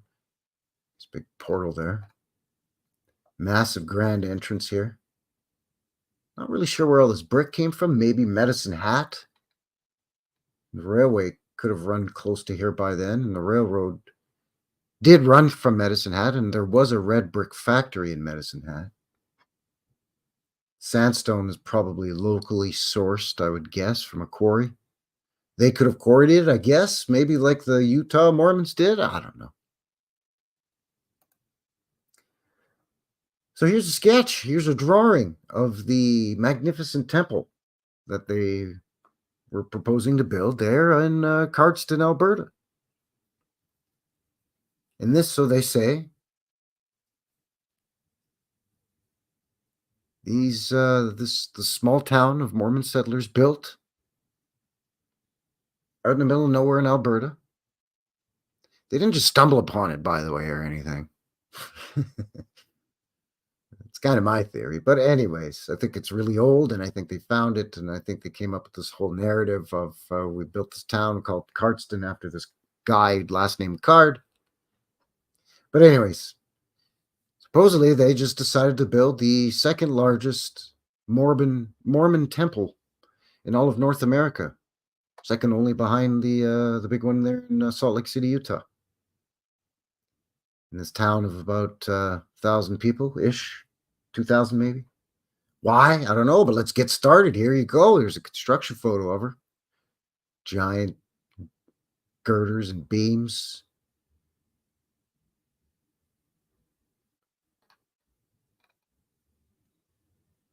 I mean, at least we're seeing more than 5 people. Seeing a couple of supervisors standing around with their hands in their pockets, but seeing a lot of aprons and a lot of work clothes. So, well, okay. I don't know. How are they moving these blocks?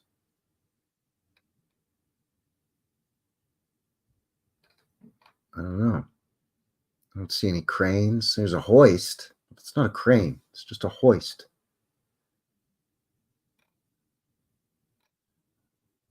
I'm not sure what that is. But you can see they're pretty good sized blocks. Foot thick, maybe. 4 feet by 2 feet by a foot thick, maybe. All right. All right. Let's see. I mean, they can irrigate the land. Oh, thanks a lot, Joe. Good to see you. Joe Cool says got to get going. Gotta get the childrens to bed. Yeah. Thank you very much. Good to see you. Happy New Year to you. Happy belated New Year, that is, to you. But yeah, they're, you know, good imagination. So they could irrigate, but they could also build, I guess. These Mormons could just do it all. They were, you know, earth-moving, terraforming engineer experts and construction and building engineering experts. It says Cardston Temple under construction, so have another look here. Well, this is the capstone laying, 1917. Let's see here. Well, this guy's panicking to get up this ladder, to get up there. Where's that ladder go? Exactly. I guess inside here, second floor. Why don't you just go in here like this guy? What's going on down here? It's like there's brick under here. I don't know.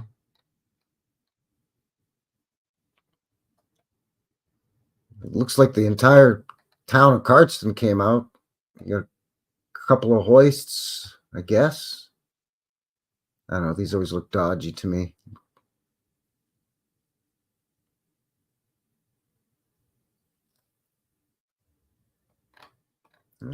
Let's see here. Is that kind of a closer upper shot? A close-up shot. What's with the umbrella, buddy?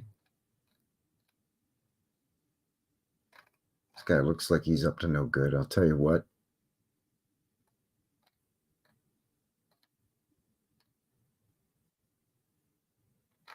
Is that a kid? You need to get that kid out of here. It's a job site, a construction site. Yeah, isn't that right, Vince? I mean, hey, I'm no engineer, but you know, the longer it is, you would think it would have to be larger to accommodate the extra force, tension force that could cause the dang thing to, I don't know, snap in half like a dry piece of driftwood. Well, there she is here. We're just finishing her up. Just put the capstone on and, you know, got to build a big wall around it, I guess. And, excuse me, sure. And then she's pretty much wrapped up there, boys. A couple of crappy hoists and pulleys up here. Okay. You got like a, is this a low doorway, kind of below ground level down here. I don't know what this is all about. But there, I mean, this is your bustling. By the way, they went from that to this. Well, they had that tabernacle, but. And there you go. Photo op. She's all done there, boys. It's dedicated on August 24th, 1923. The LDS Temple, Cardston, Alberta. There you go. Again, the whole town. What? They misspelled Mormon? Where in the... go back. What they did? More man. More man. Hey, what do you think of that there, bud? She's pretty nice, eh? No, I want some more, man. Like more. Make it more, man. I didn't even notice that. Good eye there, Vince. Good eye.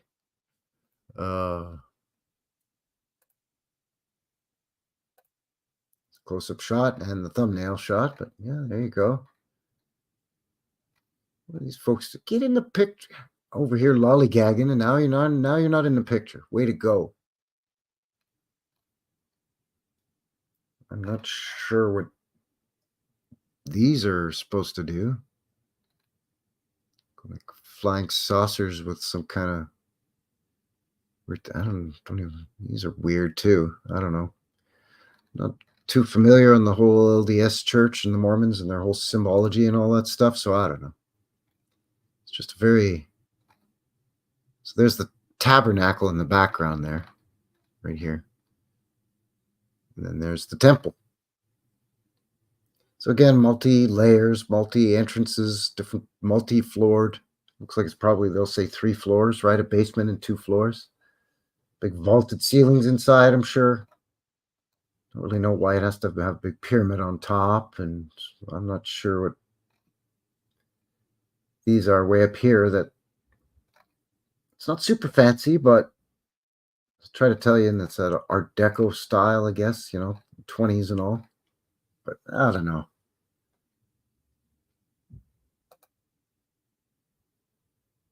See, even the front level has changed over the years. Of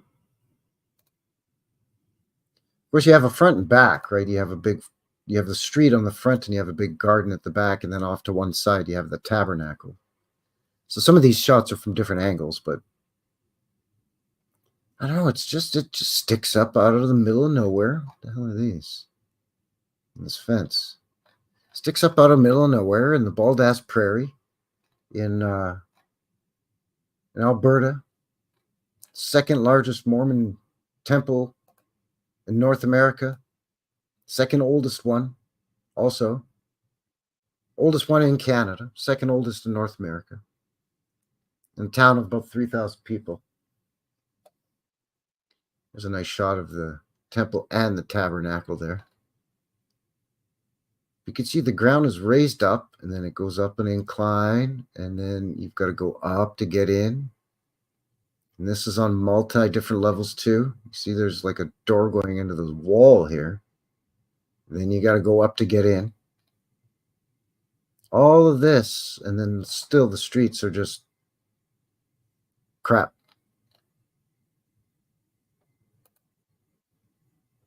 There's a nice idea to give you sort of the entire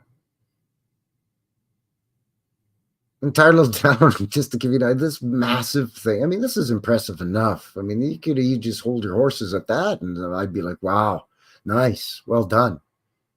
But this, I mean, it just jumps out. Just this little tiny town. You know, aside from a couple of big buildings like schools and libraries and stuff, and post office, I mean, it's nothing. This is your main street that we looked at up here.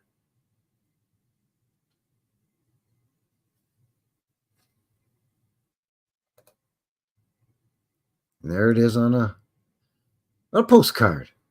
Waterton series, because it's, you know, close to Waterton National Park here in Alberta. Still don't really know that's all about on top of those, but okay. I mean, don't get me wrong, it's a beautiful building, but it's just so odd. Why did they come all the way up here? The hell did they come all the way up here for and build this thing for? 1887 they come up here. By, what was it, 1920, whatever it was, they had her done. 1923 is when they had it dedicated, but basically 22, I think.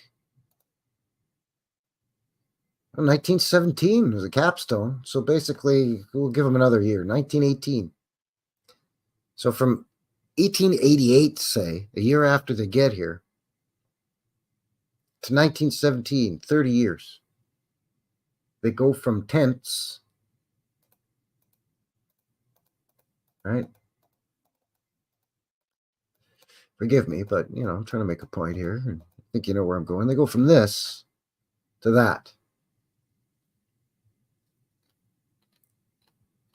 Get the hell out of my face with that. It's crazy. It doesn't make any sense to me. And this was all new to me up until, you know, basically a couple of months ago. I've been kind of sitting on this, waiting until when it was kind of a good time to do it.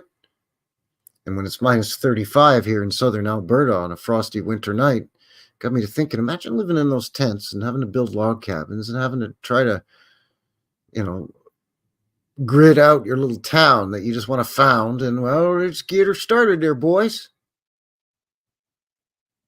Like, what? Howdy, Maggot. Good to see you, bro. Howdy, howdy. Yeah. Yeah, it is like a fortress. It sort of does look a bit like a mausoleum too, right?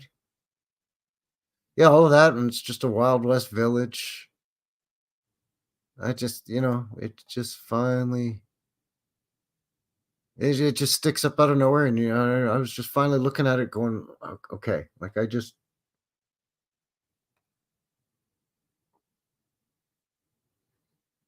I don't know.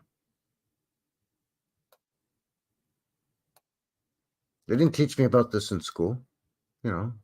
here in Alberta public school as a little Frankie there in grade 5 or grade 6.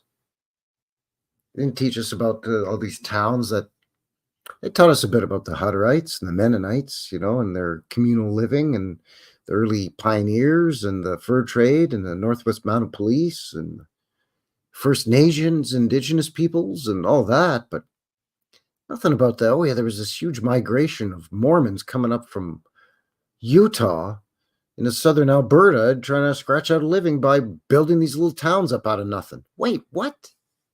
Why? Why? They weren't allowed to have, they weren't, polygamy was outlawed. It was against the law. So, and again, it's not the choicest of farmland or even grazeland. You got to compete with what other little farmers and towns and settlements there are around the area, plus Indigenous First Nations and some of the Indian reservations, for lack of a better term. I mean, I'm like, what? And then they're going to build that massive thing. I was like, get out of my face with this. This is so strange to me. So it just goes to show you never know what the heck they're thinking about. Back in 1886/1887, what they were doing. Like I understand the whole narrative, right? And it's, again, I repeat myself a lot with this. It's the same rubber stamp story as the Wild West in the States. Same thing up here, the push westward. Got your early pioneers, right? Your scouts and your fur trappers that, the very early first people that burst forward into the New West, and they develop relations with the indigenous peoples there. And eventually you get more and more people, and the land, more and more land is developed, and so on and so forth. But to come to an area where it's just, there's nothing there. There's no lake there. There's a creek, sure. There's a little creek, but there's no lake. There's no major, massive farming settlements. There's some cattle ranching. That's pretty much, there's nothing. So that's kind of what I think, is I think that there was some kind of reset, obviously, some kind of catastrophic event. And I don't think there was just one. I think there's been a series of them, and depending where and when would depended on the severity, I guess. And even different parts of Alberta, I think, were hit by multiple resets and different levels of severity. The Badlands got zapped. It's got zapped or cooked out or melted. But in Calgary, where I am, we're not seeing that. I'm not in the Badlands. So the scarring of the land is different. There is no scarring of the land here like there is in the Badlands. Here in Calgary, it's what I see when I'm out doing my boots on the ground is, mud flood windows, half-buried windows, half-buried arched doorways, buildings where they've excavated the lower floor out of there because they were having problems with moisture and water and everything getting in there. And then there's problems with freezing and thawing and all of that. And I think a little town like this Mormon founded town, I don't know. I mean, something tells me that some of those big buildings, that old sugar factory, that old school, that crazy wonky mud flooded hotel, and that what they were calling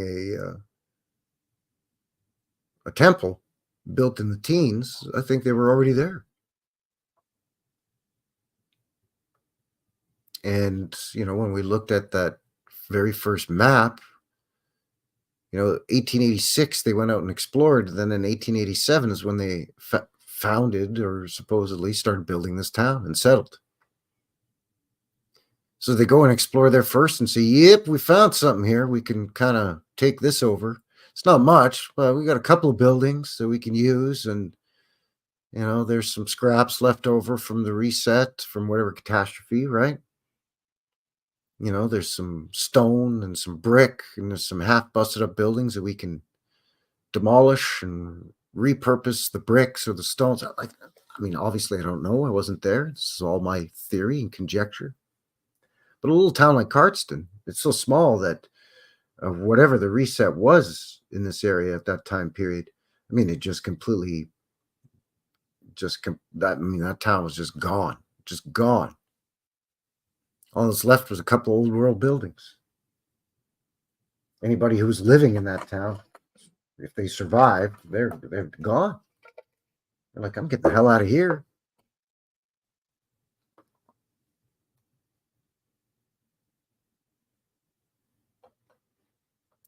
Well, and that's the thing, all right? When we see any of these little towns, is where did all the population, 1,000 people.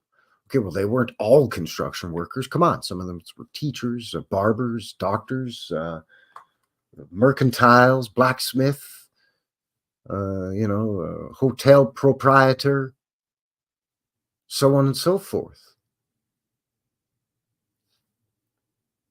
And let's face it, the men did the building for the most part, the overall majority of, anyway.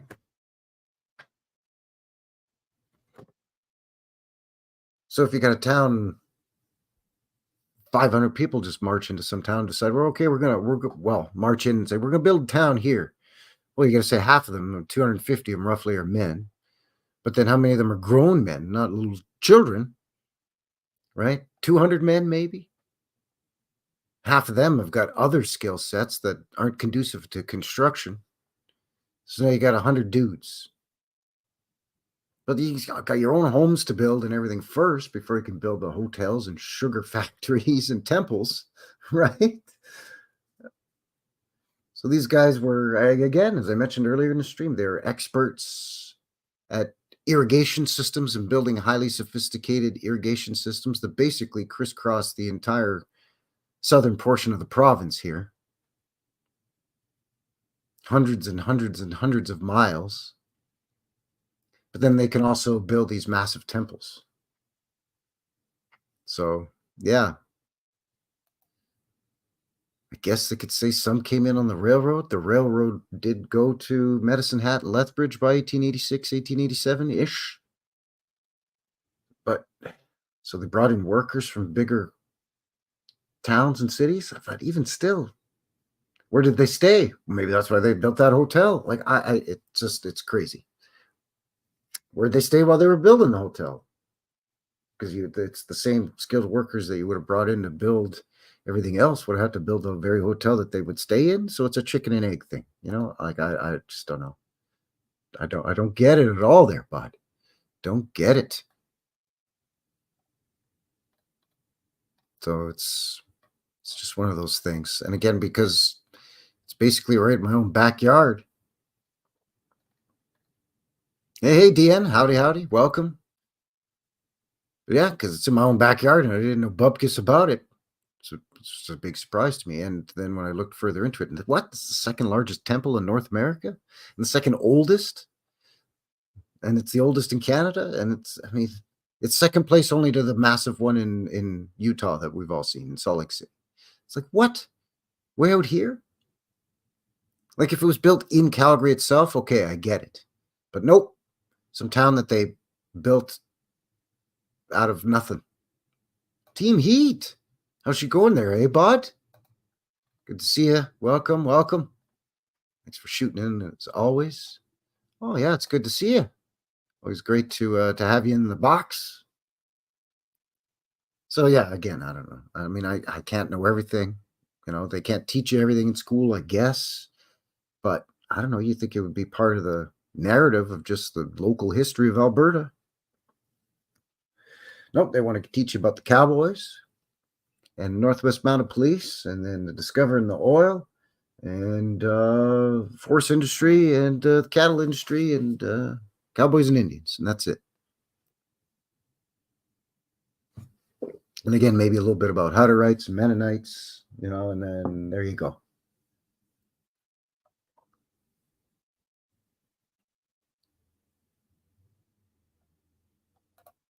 That too, right? You're on the job site. You're not going to have you a frosty wobbly pop after work, right? A frosty glass of suds, or even just a shot of whiskey.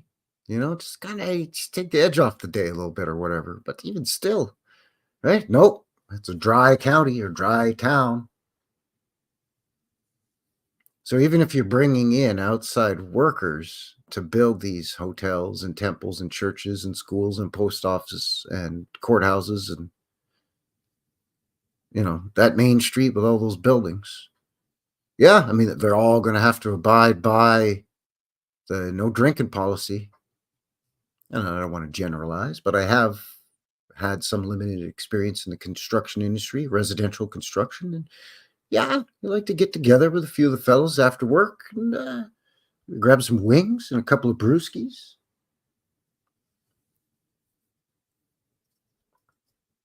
Nope, not in Cardston. So,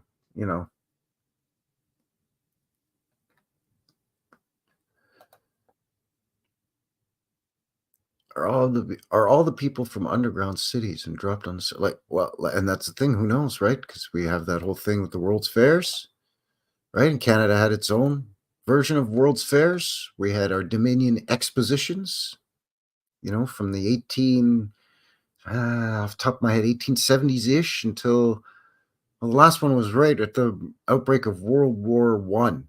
Then they put a halt to it after that, and there haven't been any since. There was about a dozen of them or so.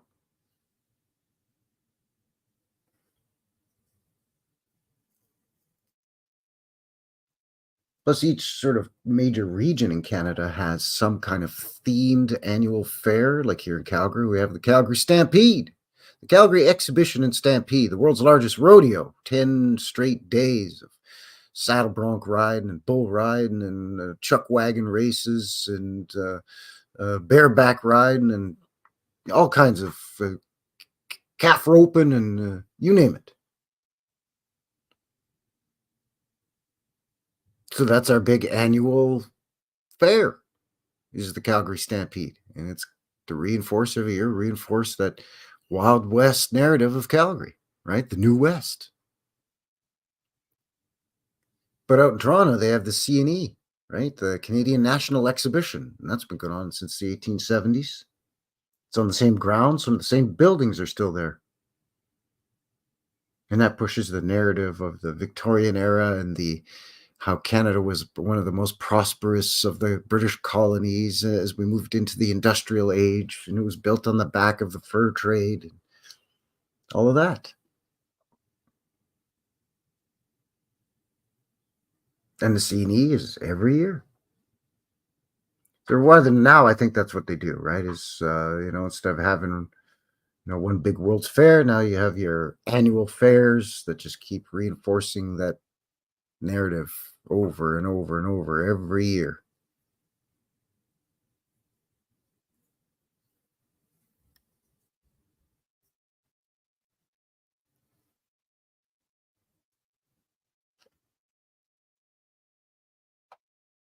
So once again, thank you very much. How are we doing here? We just crept past the 2-hour mark.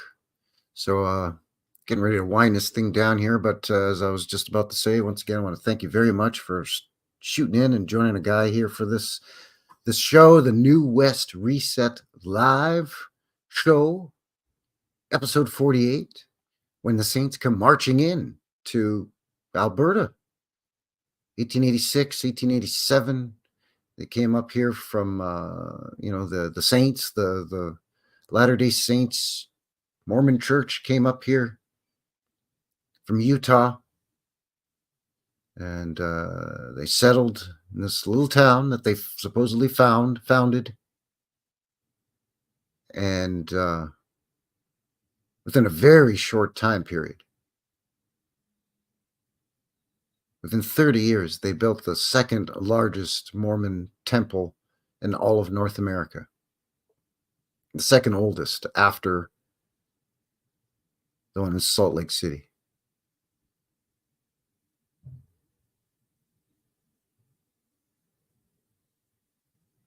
This was news to me.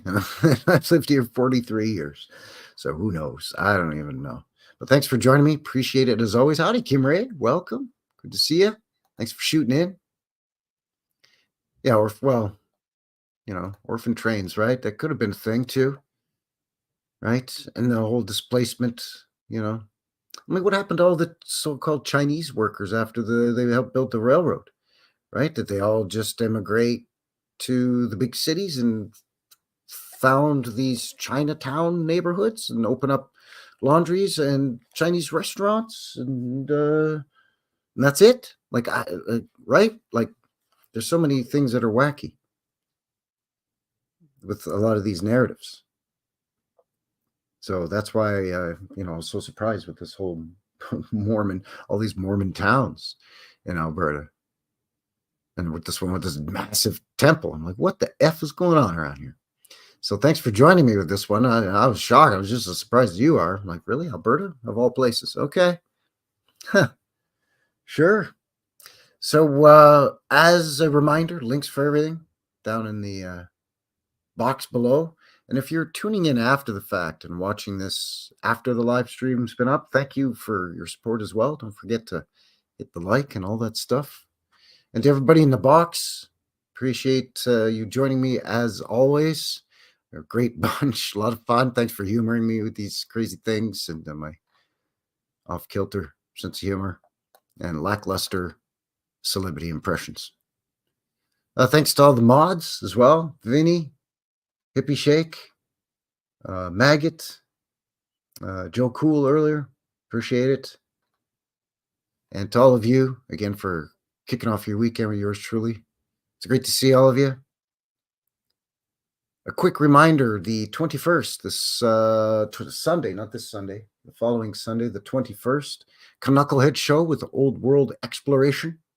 Going to be looking at Charlottetown, Prince Edward Island. That is going to be 3 p.m. Mountain Time, local time for me. That's 2 p.m. Pacific, 5 p.m. Eastern Standard Time. Sunday, the 21st, Knuckleheads, episode 9 already with that thing. So keep your ocular sphericals peeled for that. Oh, Hippie said she sent me a message. Should I check that real quick? Should a guy jump on that real quick? Let's see. Let's see nothing. You talking to somebody else in the chat, Hippie? Oh, not saying nothing. Not seeing nothing. Did you send it on MeWe?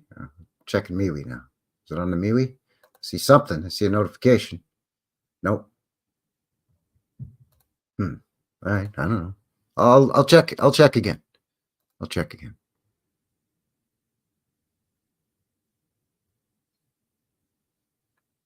DN. Okay. Gotcha. See, God gets all discombobulated, eh? Get all confussed and baffled and befuddled.